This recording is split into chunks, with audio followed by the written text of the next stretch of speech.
O assédio é uma das formas de violência que enfatiza o patriarcado e demais preconceitos sociais, que cria uma relação de desigualdade entre a vítima e a pessoa que comete o crime de agressão. Assédio sexual, moral, verbal e virtual são alguns dos tipos dessa violência possíveis de se identificar e reproduzidos nas diversas formas de relações sociais, como família, trabalho e espaços de educação. São fundamentais ações articuladas para a prevenção, identificação e combate ao assédio, para que se interrompa os ciclos de violências causadores dos danos físicos, psicológicos e sociais.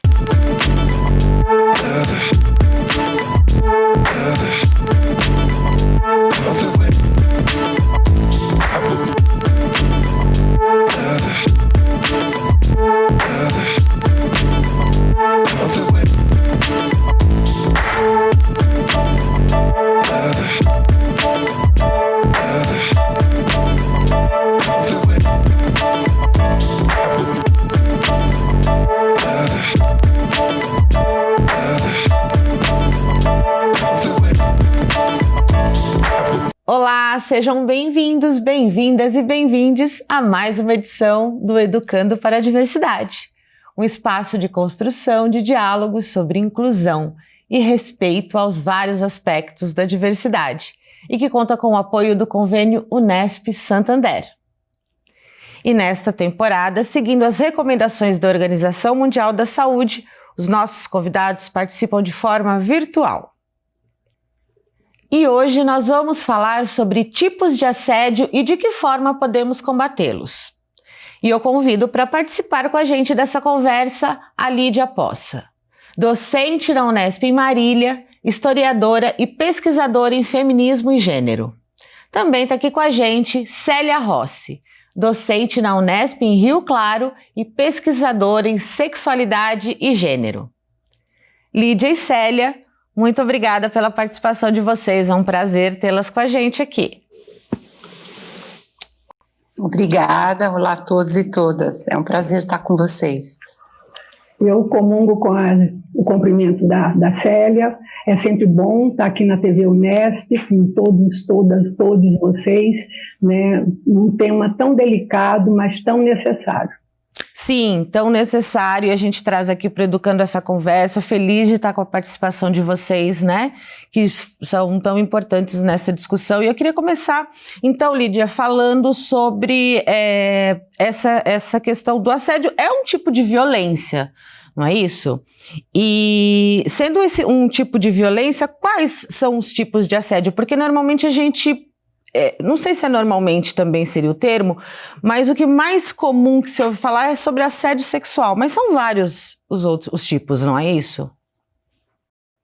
A questão do assédio é um comportamento que no século XXI ele tomou um foco, né? Ele passou a ter um foco pelas próprias denúncias, pelas próprias manifestações e demandas, né? Sejam de mulheres, sejam de gays, lésbicas, afrodescendentes. Por quê? Porque não se admite mais hoje, devido à consciência dos direitos, à consciência do meu existir como pessoa humana, né, eu sofrer esse tipo de violência ou esse tipo de agressão. Então, o assédio sempre existiu, né? Eu trabalho com a universidade, o assédio sempre existiu, só que ele era velado e muitas vezes ele era confundido com um cumprimento, com um convite, ele era confundido com uma preferência, né, ou com uma gentileza. Então, isso, principalmente no campo acadêmico, as estudantes não conseguiam distinguir se elas estavam sofrendo assédio ou uma questão de gentileza por parte do docente. No caso do campo jurídico, né, ela também, o assédio surgia assim como uma forma de um convite a uma colocação melhor, né, ou uma promessa né, de presença num escritório ou, né, de jurídico para as estagiárias, e elas acabavam entendendo ou se apropriando desse comportamento abusivo de uma forma assim como se houvesse uma pequena sedução, mas uma sedução elegante, né? Então o assédio ele foi se moldando, né, e foi sendo principalmente denunciado quando o assédio se transformou em comportamentos abusivos, né? Porque ele é um comportamento abusivo, né? Mesmo quando o assediador... E é interessante que nós que trabalhamos com gênero, né, papéis de gênero, práticas de gênero, o assédio ele sempre vem da figura masculina, né? Eu desconheço um assédio feminino. Eu não sei se aí a minha colega Célia poderá, né, falar. Eu desconheço, porque todas as denúncias e o trabalho de campo que eu tenho feito é sempre um assediador, né?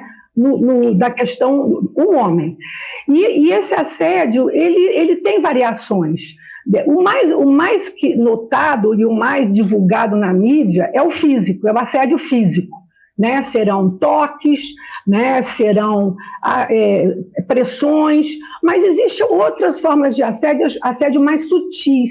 Por exemplo, uma ironia, né? Uma forma de desqualificar a pessoa, né? Quer dizer, uma forma de dizer, olha, eu te excluo, né? E a pessoa sente que foi para ela aquele recado, numa metáfora, né, numa forma de desqualificar mesmo, né? E existe o assédio verbal, né, também. Então, essa questão de tipos de assédio, eu acho um pouco complicado você começar a colocar em compartimentos assédio, porque às vezes o assediador utiliza de todas essas possibilidades, né? Ele vai utilizando do elogio ou da piada, ele vai utilizando do convite para uma saída, ele vai de uma aproximação. Então, isso tudo, num ambiente profissional ou acadêmico, que é o meu momento, o meu campo empírico de pesquisa, ele se confunde, né? E até que num assédio mais incisivo, mais de comportamento abusivo, como um convite para ir, né, receber notas no meu apartamento e vá sozinha, né? A pessoa assediada começa aí assim a perceber. Hoje não, eu acho que devido à mídia a questão do assédio ela está sendo muito enfrentada. Vou tocar num ponto que a Lídia, né, trouxe, se há assédio por parte das mulheres. Sim, infelizmente, é claro que em menor número, né, mas existe, na medida que as relações de poder vão se estabelecendo, né, principalmente no trabalho, há assédios também por parte de mulheres que exercem esse assédio, né? Mas é uma construção que é histórica, social, e acabam se apropriando, por falta até de conhecimento, desse assédio que vem aí, né, feito historicamente pelo homem, né? Mas o assédio, assim, como a Lídia bem pontuou, né, a gente tem uma infinidade de assédios, né? A gente fica muito no assédio sexual, mas a gente tem o assédio midiático, o assédio imobiliário, né, o stalking, o assédio escolar, que é o bullying, né, o assédio ambiental, né, você tem o spam, você tem uma série de assédios, né, e realmente durante muito tempo se naturalizava o assédio como ele é conquistador, ele é muito charmoso, ele não sabe lidar com isso, ele é muito bonito, então ele conquista todas as mulheres de uma forma diferenciada, e a gente naturalizava. Hoje, como bem apontou a Lídia, a mídia tem trazido, os movimentos sociais, né, tem trazido isso muito forte, principalmente os movimentos sociais de enfrentamento às violências de gênero, né, de mulheres, principalmente, eu acho que é importante dizer que uma conquista de movimentos sociais negros e de negras, que é importante dizer que esses movimentos sociais, né, porque se você pegar mulheres, as que mais sofrem assédios são mulheres negras, né? E elas vêm sofrendo, aí, historicamente, né? Mulheres negras vêm sofrendo há muito e muito tempo, né?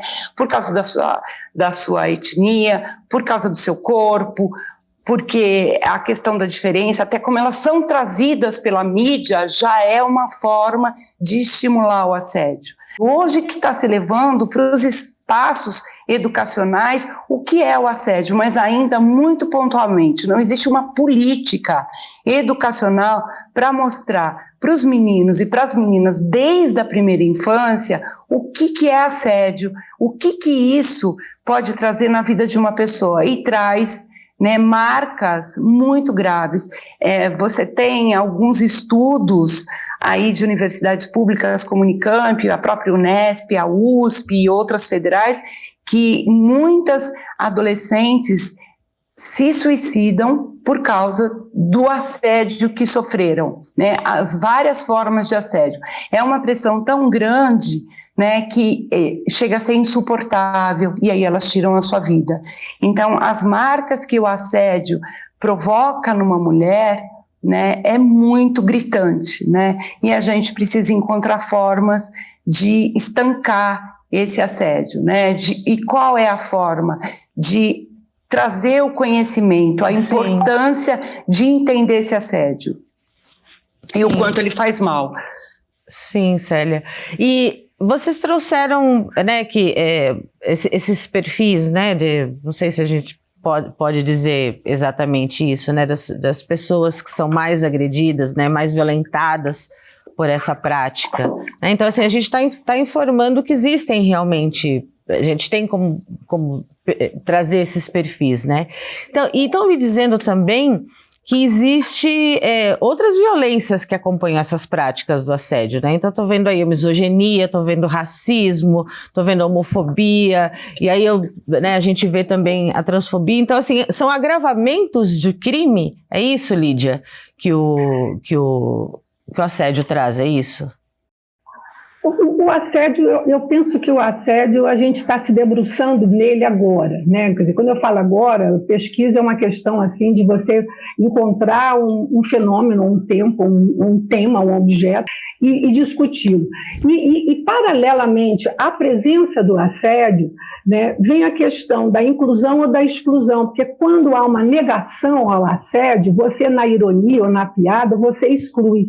Então, a gente começou a perceber, né, a presença disso que você falou, né, que seria a postura racista, né, já que eu não fui atendido, né, a postura homofóbica, quando eu coloco no centro normas, né, sexuais que estão fora da heteronormatividade, né, porque a heteronormatividade é uma tradição, né, da burguesia europeia, da Europa, que colocou, inclusive, a gente chama isso de colonialidade de gênero, a gente colocou isso dentro de uma situação histórica, como bem pontuou a Célia. E eu observo que ontem mesmo no jornal, algumas escolas já estão começando, isso escolas privadas, porque nas públicas, eu acho que depois daquela ideologia de gênero, da tal da escola sem partido, nós regredimos muito. Uhum. Nós estávamos com um projeto, eu mesmo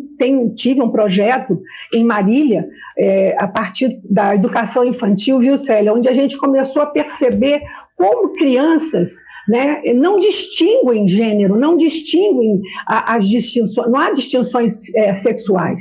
Elas brincam de tudo, mas os pais, né, começam a não querer, por exemplo, que o filho fale sobre uma boneca. Né? Não, meu filho não vai falar, não vai brincar de casinha. Então os pais interferiam muito, e a gente fez um pequeno documentário mostrando onde que a origem desses comportamentos, dessa, sabe, separação, dizer aqui é meninas, aqui é meninos, e ali começa a se formar, né, todo um arcabouço de práticas, de condutas, né, que vai ser consolidada por uma moral, que é isso que a ideologia de gênero fez. Ela criou uma moral, né, que as pessoas gays, lésbicas, né, elas eram amorais, quer dizer, elas não tinham uma moral, e elas eram elementos de perturbação da família. Então, voltando ao que a gente está pensando, eu vejo que é urgente que a gente torne a falar nisso. E a academia é muito resistente, viu? Muito resistente a tocar no assunto, como se esse assunto não fosse assunto para ser discutido dentro da academia. Sim. A academia tem que discutir teorias, a academia tem que discutir aspectos, né, revolucionários ou não, aspectos, já que você recebe de uma tradição de produção do cientificismo, e o assédio vai se colocando, né, ou se colocou. Eu mesmo fiz um teste, né, de propor um workshop sobre assédio, isso no ano de 2018, os alunos vieram em massa, e era para professores, eu fui na comissão de ensino, não apareceu um professor. Só presente alunos. No workshop, só apareceu alunos, estudantes, né, e ali eles iam colocando, né, o que eles sofriam. Inclusive, a questão de um assédio do deficiente físico, né, que não chega a ser, que a gente não pode chamar de assédio, mas é de uma exclusão mesmo. Né? A gente não pode falar só que existe o racismo, né, que existe a homofobia, mas existe o deficiente físico. Esse trabalho foi muito rico, mas eu penso que é preciso mais fôlego, sabe? É preciso você ter mais na comunidade acadêmica, mais sensibilidade, né, para a gente assumir essas temáticas e trazer historicamente, porque isso tem uma estrutura muito forte, é cultural. Sim, então, nós trazemos a historicidade disso, entendeu? As mulheres são as principais vítimas do assédio, sendo o assédio sexual o tipo mais comum sofrido, seguido do assédio moral, principalmente no ambiente de trabalho. Professora Célia, quando nós falamos sobre essa questão do assédio, né, que as mulheres sentem, aí trazendo um pouco mais essa violência contra as mulheres trans e cis, aí a gente pode falar, né, para a violência doméstica, essa intrafamiliar. E aí a gente tem que problematizar, né, uma questão desse sistema sociopolítico do patriarcado. E aí a gente vai problematizar essa questão não só na questão da agressão, mas também na subnotificação, né? Porque as vítimas têm uma questão Sim. de intimidação, tem um julgamento social, não é isso? Para a questão da denúncia. Né? E um crime que muitas vezes pode levar ao feminicídio no final de um ciclo, é isso? A gente fez uma pesquisa aqui em Piracicaba com o CREAS, e a gente percebe que, por exemplo, o homem ele não entende como uma violência. Ele foi educado assim pelo pai, ele viveu essa violência de gênero com o pai viveu com o avô. Então, se você for fazer um levantamento, isso é uma linha que já vem há muito tempo, e ele repassa isso. E muitas vezes a mulher também viveu isso, né? Em outras gerações, a mãe passou por isso, a avó passou por isso, então ela acaba também naturalizando, achando que o papel da mulher é sofrer aquelas consequências, né? Se ela gritou com o marido, se ela pegou dinheiro sem pedir licença para o marido, enfim, muitas mulheres trabalham, mas quem administra o dinheiro e só ele administra é o homem, né? Tanto dela como dele, né? Então você tem uma dinâmica familiar que muitas vezes ela vem sendo perpetuada. Então eles ameaçam em retirá-la da casa, ameaçam ficar com os filhos e com as filhas, eles ameaçam matá-la, e o feminicídio acontece muitas vezes por causa disso, e muitas vezes é uma dinâmica que, tanto do lado do homem como da mulher, ela já aconteceu. Né, ela aconteceu nessa família, né, aconteceu com os avós, então ela vem vindo e se perpetua. Então eles acabam naturalizando e acreditando que isso é o correto. E tem uma outra questão, né, que é muito importante. As delegacias das mulheres, muitas vezes, eu não estou dizendo que são todas, mas muitas vezes elas não dão o devido importância. Outra questão, a Delegacia da Mulher, ela não fica aberta 24 horas, né? E como que você vai fazer a denúncia? Às vezes o homem, no final de semana, bate na mulher, e aí a mulher sai para ir fazer uma denúncia, ela tem vergonha de fazer uma denúncia numa delegacia, onde a delegacia, a gente sabe, né, que ela é lotada de funcionários do sexo masculino e não do sexo feminino. E aí, muitas vezes, ela está lá naquele meio, né, não é só a questão da mulher, da mãe, da companheira, da noiva, da namorada, mas muitas vezes é a questão da filha também, que acaba sofrendo uma violência sexual, e aí a mãe tem que levar, expor essa adolescente ou essa criança, né? Então isso é muito difícil. A gente vê alguns países da América Latina que já tem a delegacia 24 horas para a mulher. E é interessante, eu estive no Uruguai em 2018 e dando um curso lá, e a delegacia da mulher lá, ela fica aberta 24 horas e na frente da delegacia fica um homem policial, para que a mulher possa entrar e ela possa ser protegida, porque muitas vezes a mulher vai para a delegacia e o companheiro vai atrás e pega essa mulher e bate, tira lá da porta. Então, no Uruguai, isso não acontece, porque se o homem for e tentar pegar essa mulher para que ela não faça denúncia, ele é preso na hora. Né? Então, são mecanismos de ajuda e de cuidado, de acolhimento a essa mulher. Né? A Delegacia da Mulher daqui do Brasil não tem psicóloga, não tem uma assistente social que fique, né, dando respaldo, né? Então, a gente precisa fazer modificações nessa Delegacia da Mulher. Além de fazer uma formação, né, e eles resistem muito a isso, uma formação continuada com os funcionários e as funcionárias que lá trabalham.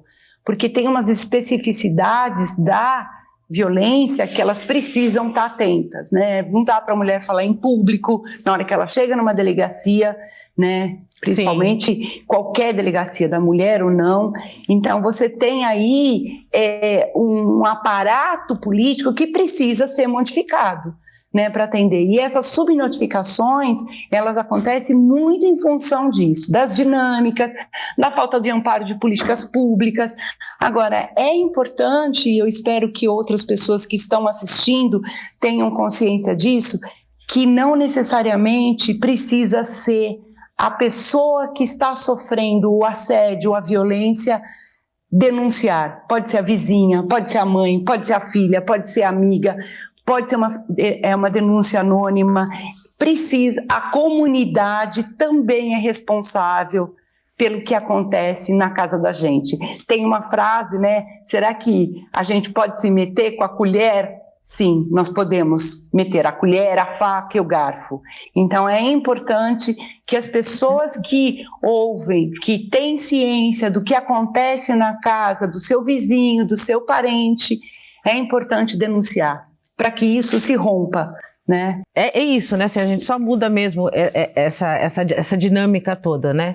Essa sociedade, se formos juntas, né? Juntos, fazendo toda essa movimentação.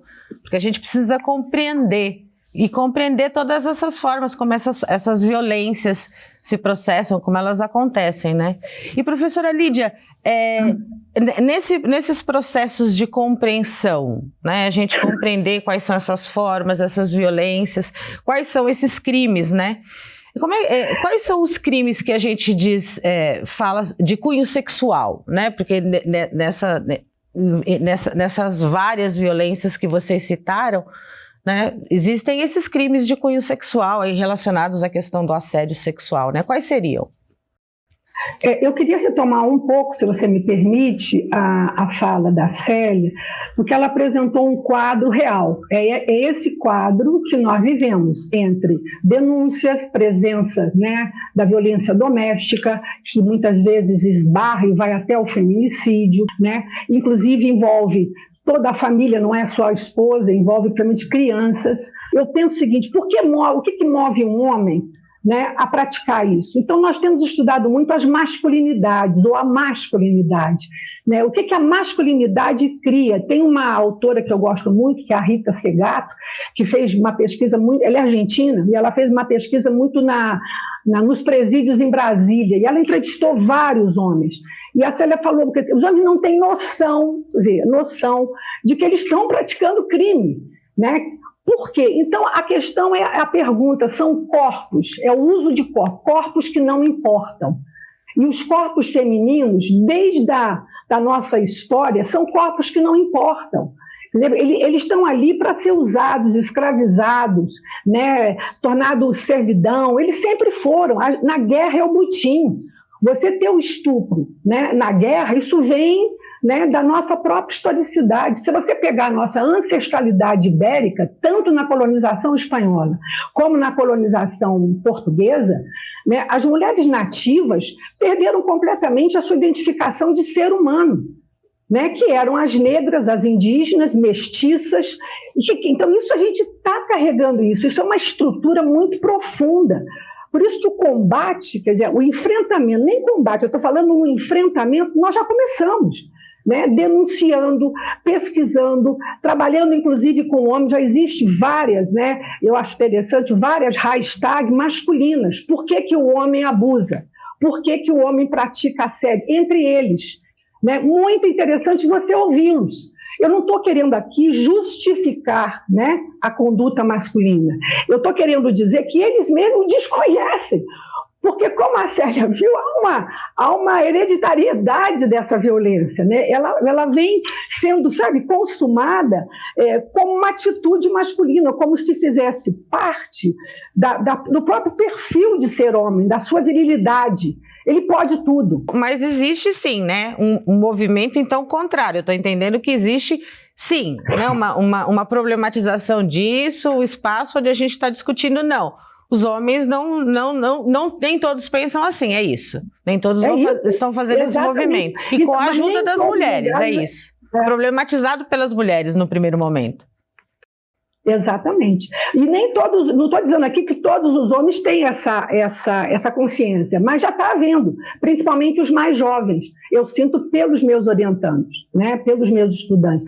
Aí quando você pergunta como tipificar, quer dizer, nesse quadro, né, da gente discutir, até surgiu o termo masculinidade tóxica, né, na América Latina é mais o patriarcado mesmo, ou o machismo, né, aqui todo mundo conhece como mais o machismo. Essas formas, elas não têm limite, Patrícia, sabe? Os crimes, eles são qualificados pelo discurso jurídico, mas nem todo discurso jurídico qualifica todos os crimes, percebe?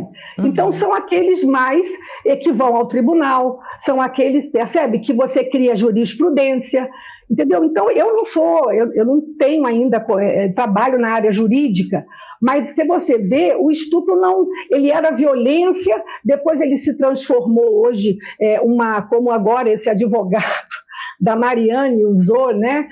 Foi um assédio, e que não foi assédio, ele foi praticamente aprovado, ele foi, sabe, não tido como culpado, porque era um estupro doloso. Quer dizer, uma expressão dessa, o que é isso, né? Esse crime de estupro doloso ou não, existe isso? Quer dizer, ninguém pensa numa figura que são as mulheres ali, né? Então, a discussão ela está aprofundando, viu, Patrícia? E ela está nos dando subsídios, né? Porque eu penso que não adianta nós ficarmos remoendo as práticas. Feminicídio, matou. E são boas estatísticas, né? Cada ano, a cada 1 hora no Brasil, morrem quantas mulheres, né? Nós temos estatísticas excelentes sobre esses crimes, em todas as suas nuances, mas entender por quê, como atacar essas questões, como atacar esses comportamentos ou esses crimes, né? Porque nós sabemos que as cadeias estão cheias. E a questão é o que faremos também com esses assediadores, com esses criminosos, com esses que utilizam o corpo feminino como nada, né? Quer dizer, eles são subalternizados.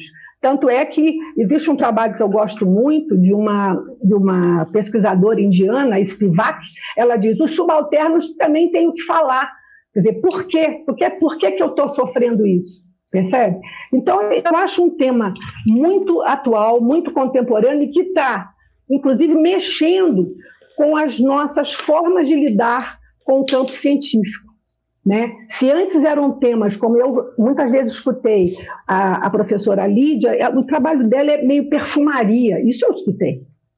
Quer dizer, esses temas seriam perfumarias. Hoje não, eles fazem parte da sociedade em que vivemos. Sim, sociedade... né? Porque a gente precisa pensar como se dão a questão das relações sociais sempre, né? E como enfrentar, Patrícia, como enfrentar. Não é prendendo só, porque vai acontecer outro, né? Sim, o processo continua, o ato continua. Exatamente. E Célia, pensando nessa questão dessas relações desiguais e como elas se dão como as desigualdades vão sendo reproduzidas, né, em todos os espaços, eu queria trazer um pouco, então, dentro... No espaço das relações de trabalho, seria mais um espaço de se reproduzir, então, essas desigualdades, essas discriminações, né, de gênero, raciais, né, e sociais. E aí a gente vai ter também, aí, dentro do espaço das relações de trabalho, mais assédios, mais dessas questões e mais das mulheres, é isso, né?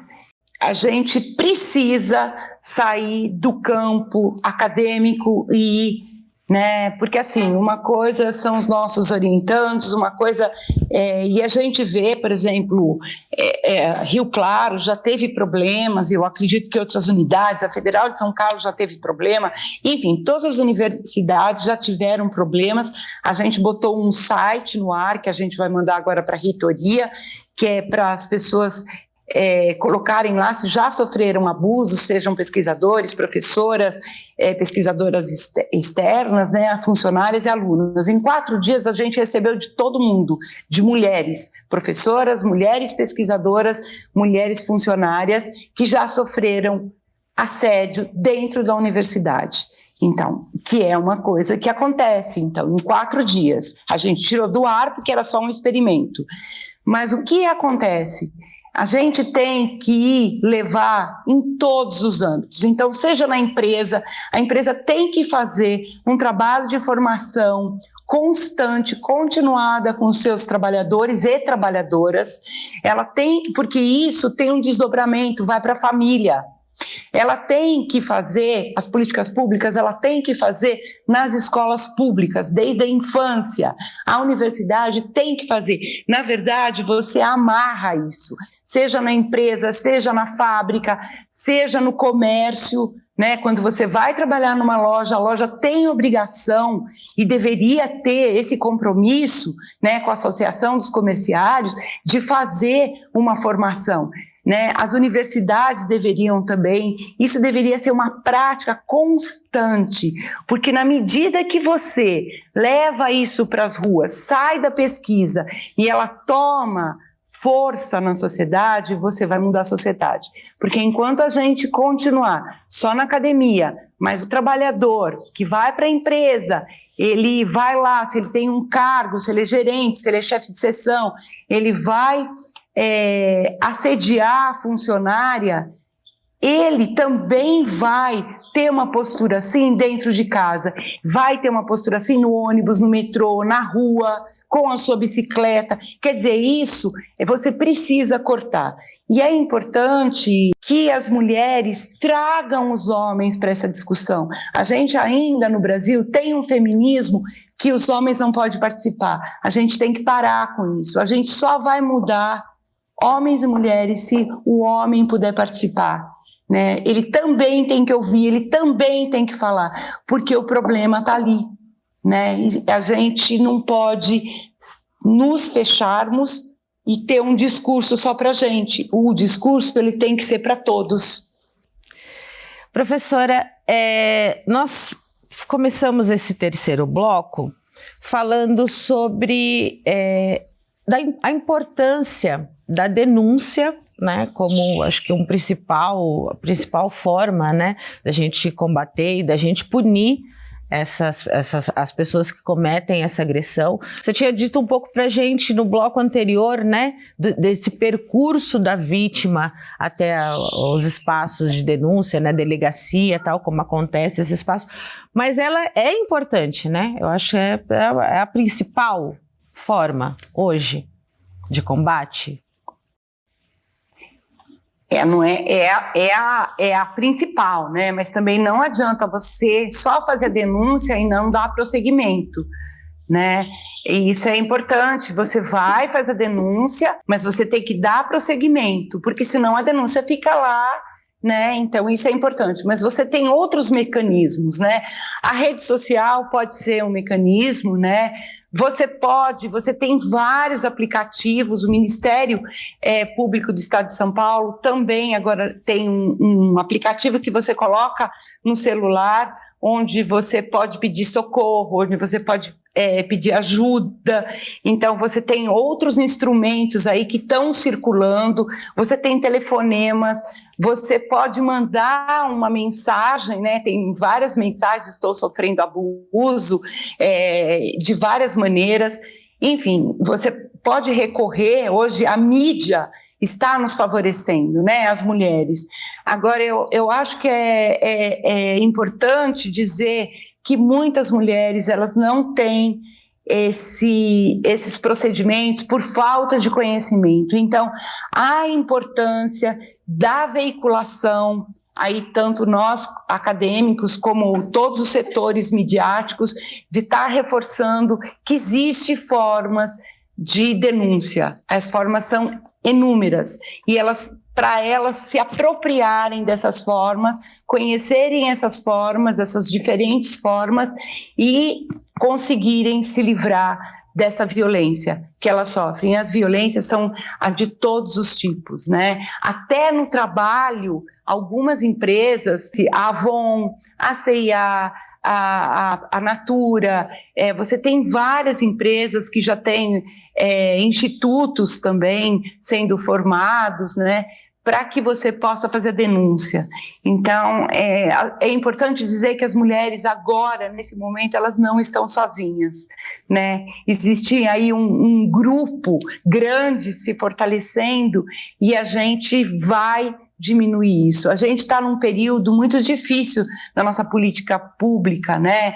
Onde você tem um ministério que não dá voz às mulheres, né? Tem abafado as causas do feminicídio, as violências, os assédios, né? Mas a gente tem condição, nós mulheres, de estar atuando para que isso seja encerrado, né? E importante também é que os municípios, né, que são independentes, que têm autonomia, né, eles podem criar também centros de atendimento a essa pessoa que é o abusador, é o que faz que dá o que é o assediador, é o que violenta. Ele precisa ir para um atendimento, tanto do ponto de vista jurídico como de um atendimento psicológico. Por que digo isso?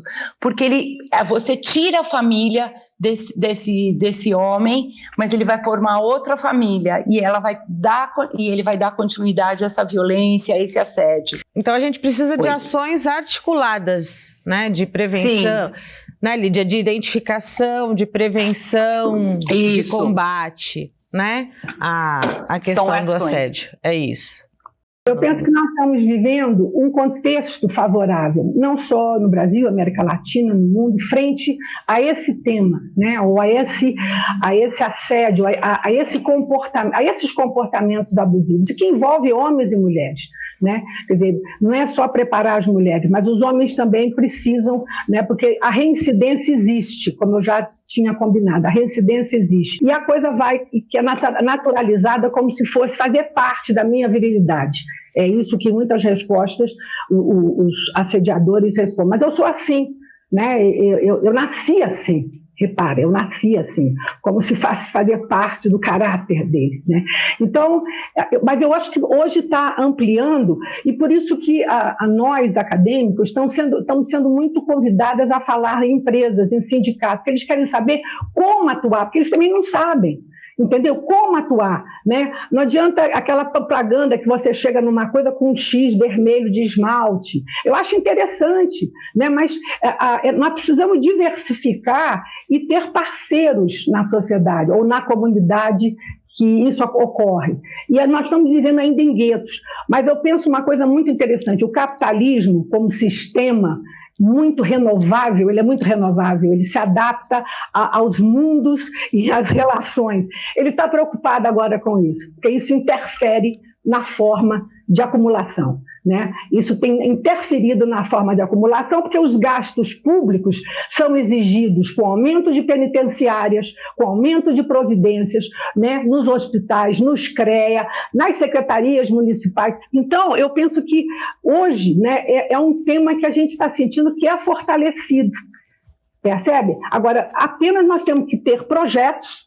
Educando para a Diversidade, eu acho que foi um projeto incrível. Eu sou fã desse projeto, tivemos o apoio do Santander para trabalhar, porque a gente sabe o quanto as universidades públicas, né, as privadas não executam tanto, mas as públicas foram praticamente execradas nesses últimos anos. Nós estamos praticamente sem verba, né? As nossas agências de fomento, onde a gente tinha fôlego, eu estava continuando com o projeto de CNPq, eu fui muito questionada, por causa das ouvidorias, do ouvir compartilhado, desse acolhimento, percebe? Para que um projeto desse? Isso é projeto de extensão. Agora, se você não tem pesquisa, como isso é projeto de extensão? Percebe? Então, eu estou sentindo que nós estamos vivendo um momento onde a universidade está fragilizada, enquanto uma instituição que produz conhecimento. Porque essa é a função dela. E produz para quê?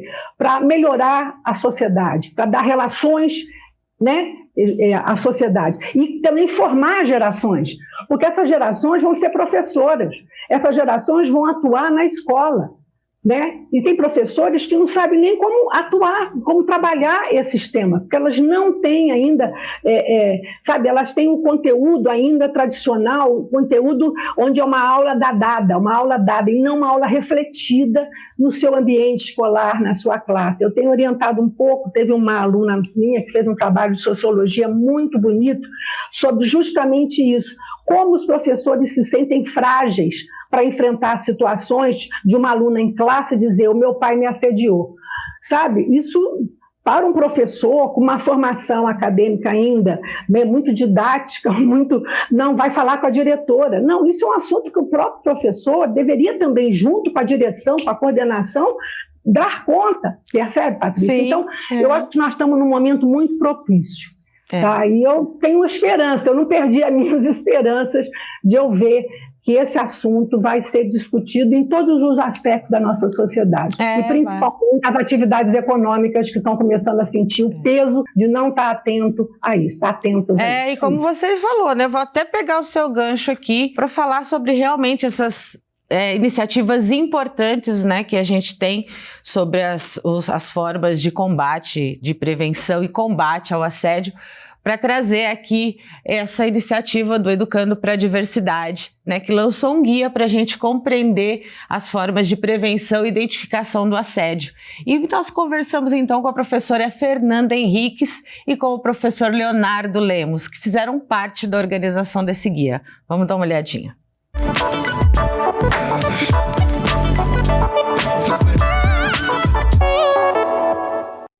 O Guia de Orientação ao Assédio é um instrumento produzido pelo projeto Educando para a Diversidade, Convênio Santander, que tem o objetivo de fazer esse enfrentamento em relação ao assédio no cotidiano da universidade, com o objetivo de mostrar o compromisso da universidade nesse enfrentamento e fornecer para a população as informações que são importantes para identificar e também denunciar as formas de assédio.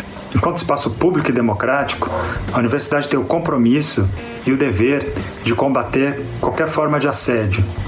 Ela deve garantir a convivência das pessoas no seu interior e com respeito às suas singularidades. Para isso, ela precisa fazer a sua autocrítica, ela precisa identificar os problemas e ela precisa propor as soluções. Então, ela tem, enquanto compromisso e dever, também produzir, né, um caminho para o enfrentamento das situações que podem acontecer no seu cotidiano. É um tema sensível, né? Um tema importante, mas ao mesmo tempo a gente conseguiu fazer uma identidade gráfica mais leve, né? Para que ele pudesse ser lido sem criar alguns tipos de gatilho, né? Que ele tivesse sem uma abordagem mesmo de reforçar essa violência, né? Então é um guia que ele é muito fácil de ser lido, a ideia é que ele seja muito didático, né? E ele foi muito didático mesmo. E fizemos, então, a princípio 5.000 cópias desse guia, fizemos a versão digital também e alguns cartazes. Foi feito por ocasião também da recepção dos estudantes ingressantes na Unesp, então os estudantes ingressantes tiveram esse guia, né, puderam ver esse guia, mas também é um guia que eu acho que ele não se limita a esse momento da recepção dos ingressantes, é um guia que é para ficar mesmo como referência. Tanto é que muitas outras universidades e outros institutos pediram uma cópia desse guia. Sabemos que a universidade está dentro da sociedade e tem violência e tem assédio, mas como universidade nós nos propomos a pensar sobre o assunto, a discutir o assunto e pensar de que maneira podemos coibir o assédio, coibir a violência e também amparar essas pessoas. Então acredito que o guia tem esse sucesso de se colocar para falar, né? Ele abre essa oportunidade do debate e coloca a Unesp também contrária a qualquer tipo de violência. E no final a gente dá vários, as leis, né, a legislação que protege a vítima, que coíbe a violência e também coloca a ouvidoria da Unesp num papel importante de acolhimento e de busca por justiça, busca por resolver esse problema.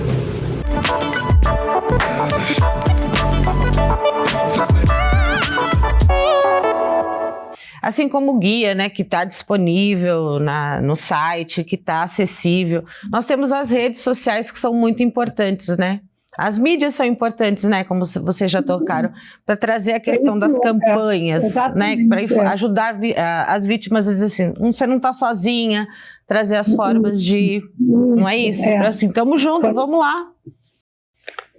Foi muito bom, viu, Patrícia, a divulgação desse vídeo dentro da Unesp, logo no início do ano. A gente ia trabalhar mais, mas da pandemia, com o isolamento, tirou assim as atividades que estavam sendo programadas por cada unidade da Unesp, nas 24 unidades da Unesp, nos campi, né? E a gente ficou trabalhando um pouco online. E eu fiquei surpresa como, rapidamente, devido ao portal, ao site do Educando, outras universidades do Rio de Janeiro, da Bahia, do Rio Grande do Sul, começaram a pedir cópia. Né? Colegas minhas, eu faço parte do GT de Estudos de Gênero da AMPU, né, que é nacional. Hoje nós somos 14 seções em todo o Brasil. Então, eu mandei para todas dessas coordenadorias. E é um instrumento muito fácil e, a partir daqui, trazer questões que o aluno veja que dentro da Unesp há uma responsabilidade de coibir isso, de coibir esse tipo de comportamento abusivo e outros, né, como racismo, homofobia, que vem. Eu fiquei muito feliz de participar dessa iniciativa.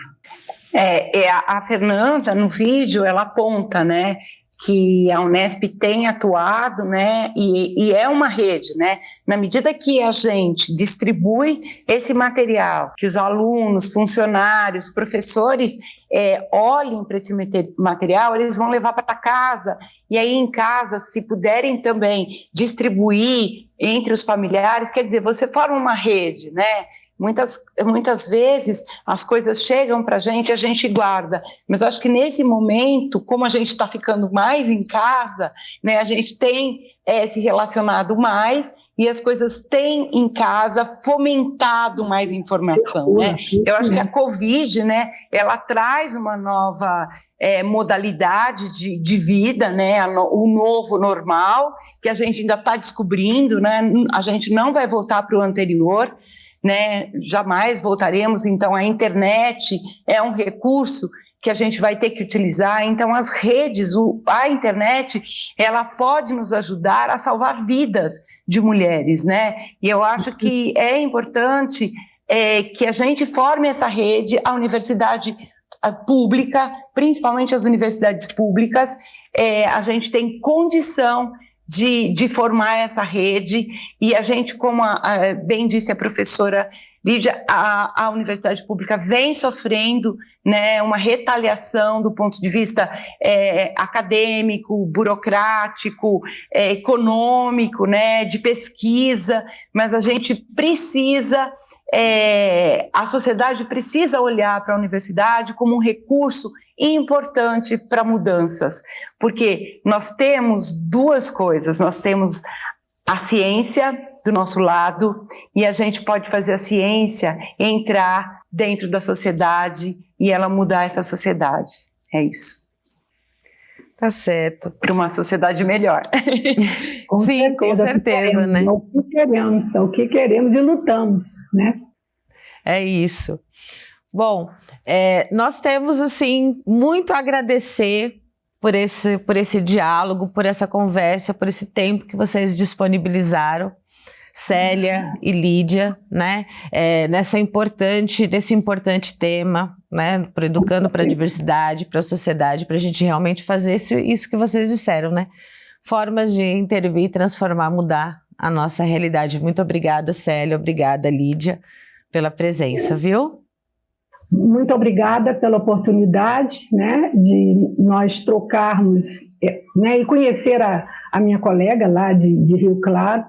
E eu acho muito, e conhecer você, Patrícia, que há muito eu tenho acompanhado, né, nos seus programas. Muito obrigada pelo convite, e estamos juntas, como Nespianas estamos juntos. Eu queria agradecer também, né, foi um prazer estar com todo mundo, né, os que estão aqui, né, presentes, mas os que estão fora, né, que estão nos ajudando fora também, né, atrás das câmeras. É muito importante, eu acho que discutir a diversidade, né, discutir todas as formas de violência. É um momento agora, né, que a Covid, todo mundo ficando em casa, ela aumentou o número de feminicídios, de violência de gênero. Então, eu acho que a Unesp, ela sai na frente, tendo um programa com você aí nos chamando, né, e assim, e tendo a oportunidade da gente conhecer a professora, de conhecer vocês, e conhecer que a Unesp é uma universidade que tem um impacto social muito forte. E aí a gente fica feliz de participar disso. E eu agradeço muito. Muito obrigada mesmo, viu? Um abraço carinhoso. E agradeço também a sua companhia nesse diálogo. O Educando para a Diversidade fomenta discussões sobre inclusão e diversidade e conta com o apoio do convênio Unesp Santander. Em nosso canal no YouTube, você confere os episódios já exibidos. Se inscreva e fique por dentro de todo o nosso conteúdo. Eu te espero no próximo episódio. Até lá!